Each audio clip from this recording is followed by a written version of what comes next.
Hai teman-teman, apa kabar semuanya? Kita ketemu lagi. Eee, aku mau bawa kembali firman Tuhan yang sudah dibawakan oleh Pastor Vero minggu lalu yang judulnya adalah Tergantikan. Nah, di minggu lalu Pastor Vero sudah bawakan firman ini dan kita akan belajar lagi lebih dalam lagi tentang tak tergantikan ini.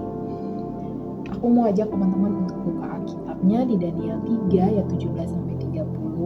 Nah, nanti di Daniel 3 ayat 17-30 ini teman-teman bisa buka lagi Alkitabnya dan baca sendiri di Alkitabnya teman-teman masing-masing.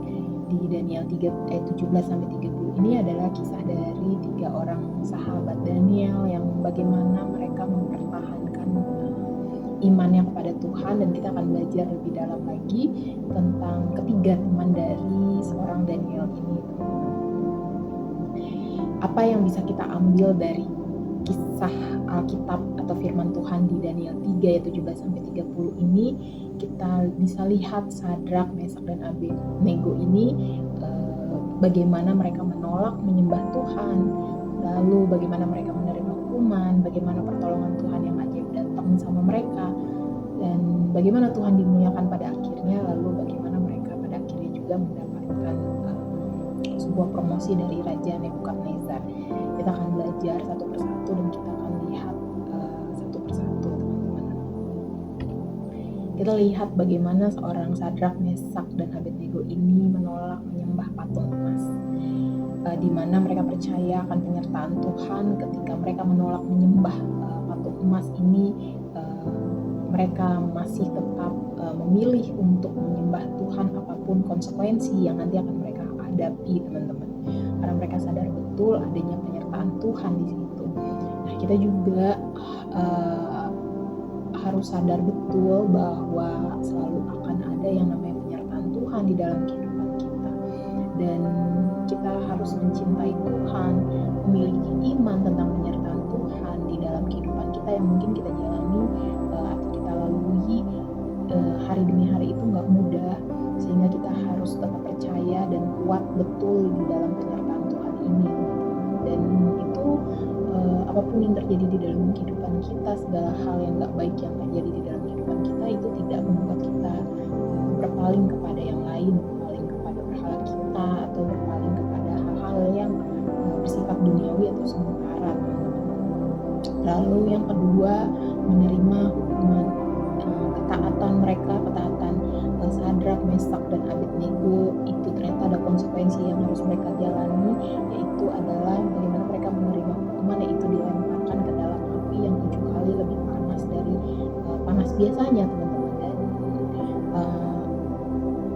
juga membawa mereka kepada hal yang gak baik. Nah, itu juga yang terjadi di dalam kehidupan kita. Kadang ketaatan kita, teman-teman, sama Tuhan itu membuat kita dan membawa kita kepada hal yang gak baik, yaitu membawa kita masuk ke dalam api. Nah, karena dunia melihat ketaatan kita adalah suatu kebodohan, sebuah kebodohan, percaya kepada Tuhan yang tidak terlihat. Jadi teman-teman, apapun yang kita lalui, yang kita alami ketika kita taat sama Tuhan, teman-teman, itulah yang membuat dunia memandang kita melakukan hal yang bodoh, yaitu percaya akan penyertaan Tuhan. Nah, lalu bagaimana pertolongan Tuhan yang ajaib terjadi pada Sadrak, Mesak, dan Abednego ini? Apakah mereka langsung diselamatkan Tuhan dari api, langsung ditolong Tuhan keluar dari api? Ternyata tidak, teman-teman. Bagaimana pertolongan Tuhan yang ajaib ini? Tuhan ternyata memiliki cara tersendiri untuk menyelamatkan mereka, yaitu nggak fokus kepada Tuhan, tidak fokus kepada apinya, tetapi Tuhan fokus kepada penyertaannya yang ada buat mereka. Dan begitu pula Sadrak, Mesak, dan Abednego, mereka fokus juga kepada penyertaan Tuhan. Nah, ini juga terjadi di dalam kehidupan kita. Seringkali kita nggak fokus sama pertolongan Tuhan. Kita fokusnya pertolongan Tuhan adalah masalah kita selesai.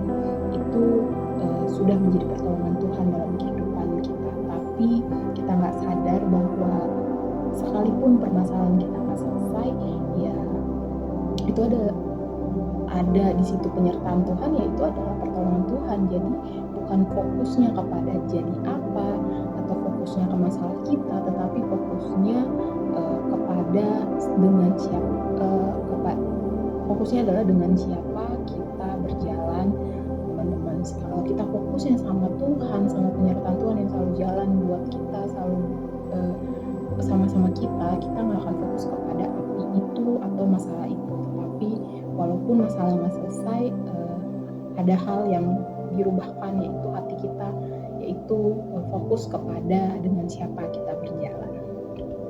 Lalu pada akhirnya Tuhan dimuliakan. Bagaimana Sadrak, Mesak, dan Abednego, mereka akhirnya diselamatkan, dan Nebukadnezar melihat itu, raja melihat itu, dan akhirnya Tuhan dipermuliakan di situ. Nah, ketika kita fokus sama siapa kita berjalan dan yang ada bersama dengan kita, di dalam kita itu ada Roh Kudus, teman-teman, itu akan membawa kita kepada hal yang mungkin nggak pernah kita duga, bahwa orang yang tadinya melihat kita adalah suatu melihat kita percaya kepada Tuhan itu adalah satu kebodohan, teman-teman. Tapi pada akhirnya itu Roh Kudus bekerja di situ. Jadi Roh Kudus bukan cuma bekerja di dalam kehidupan kita, tapi Roh Kudus juga bekerja di dalam kehidupan orang-orang yang melihat kita percaya sama Tuhan adalah satu kebodohan, yaitu dimana pada akhirnya orang-orang yang tadinya melihat kita dengan cara yang salah, mereka melihat kita dengan cara yang benar. Tentunya ini adalah bagaimana cara Roh Kudus bekerja di dalam kehidupan mereka, yang nggak pernah diduga atau nggak pernah kita duga. Pada akhirnya orang melihat ada yang berbeda di dalam diri kita, entah itu karakter kita yang walaupun masalah nggak selesai, tapi karakter kita dirubahkan sama Tuhan dan mereka merasakan itu. Nah, disitulah letak dimana pada akhirnya Tuhan dipermuliakan. Lalu pada akhirnya itu membawa Sadrak, Mesak, dan Abednego ke suatu yang namanya promosi di Daniel 3 ayat 30.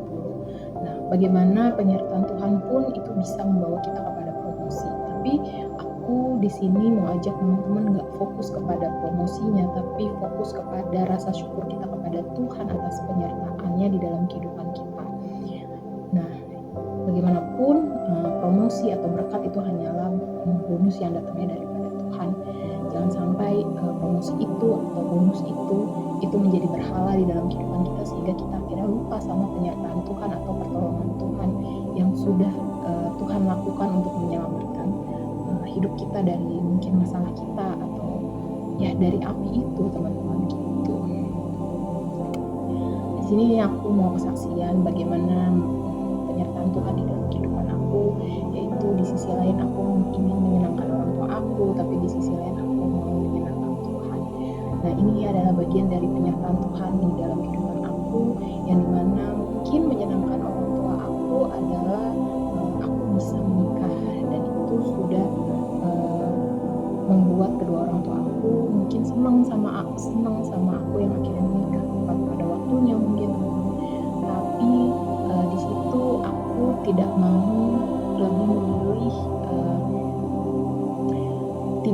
lebih memilih untuk nggak mau menikah dulu kalau memang pada akhirnya tidak ada penyertaan Tuhan, atau pernikahan aku hanya menyenangkan hati kedua orang tua aku aja. Jadi aku mau di sini bukan cuma aku yang senang, bukan cuma orang tua aku yang senang sama nanti ketika aku menikah, tapi juga adalah aku mau Tuhan juga senang sama pernikahan aku gitu. Jadi dalam prosesnya aku nggak gampang, itu nggak gampang buat aku sendiri. Aku dituntut untuk menjadi kakak yang sempurna, aku dituntut untuk menjadi anak yang sempurna, menikah waktu itu adalah tuntutan mereka agar aku menjadi seorang anak yang sempurna di mata mereka. Tapi itu tadi, itu membuat aku merasa sempat down, tapi penyertaan Tuhan yang ada di dalam kehidupan aku itu membuat aku kuat dan yakin bahwa yang aku pilih adalah benar. Ketika aku ingin menyenangkan orang tua aku, ya Tuhan juga harus senang sama apa yang aku lakukan untuk aku menyenangkan kedua orang tua aku, teman-teman. Jadi buat teman-teman di sini yang mungkin merasa lagi ada hal-hal yang gak baik, hal-hal yang mungkin ngerasa mungkin masalah yang gak selesai, atau ada lagi masalah-masalah